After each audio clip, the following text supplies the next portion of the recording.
প্ৰায় এবছৰে সন্তান নোলাল ডিফুৰ পৰা নিৰুদ্দেশ এজন সফল ডেকাৰ শোকত ম্ৰিয়মান অভিভাৱক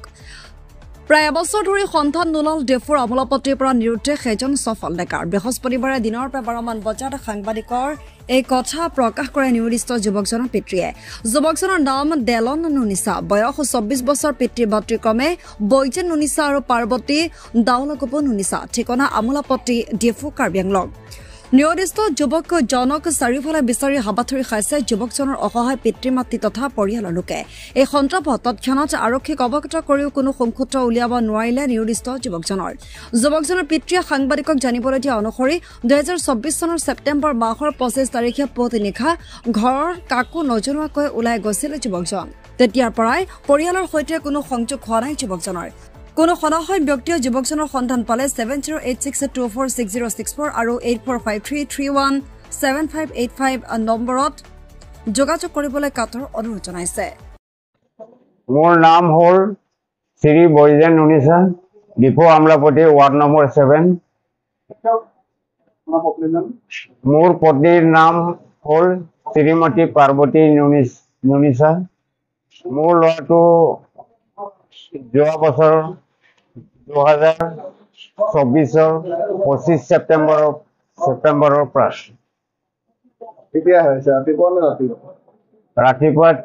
ৰাতিপুৱালৈ 3:15 মানৰ ঘৰৰ পৰা ওলাই গ'ল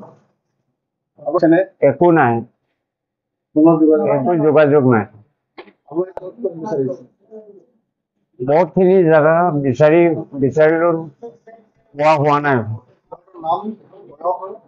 ল'ৰাটোৰ নাম হ'ল শ্ৰী দেলন নুনিছা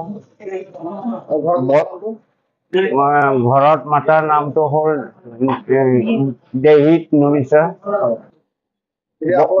বয়স হ'ল 24 বছৰ দুদিনমান পাছত জনাইছো ডিফু সদৰ থানাত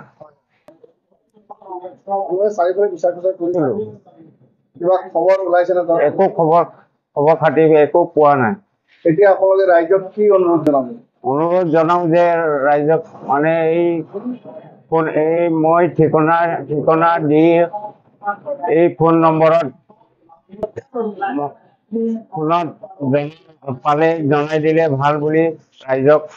প্ৰণাম জনাইছো ফোন নম্বৰটো হ'ল ফোন নম্বৰ এটা হ'ল 7086246064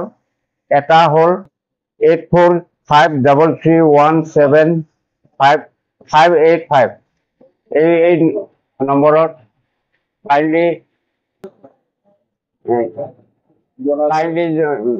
এই নম্বৰত যদি পোৱা হয় জনাই দিলে ভাল অনুৰোধ জনাইছো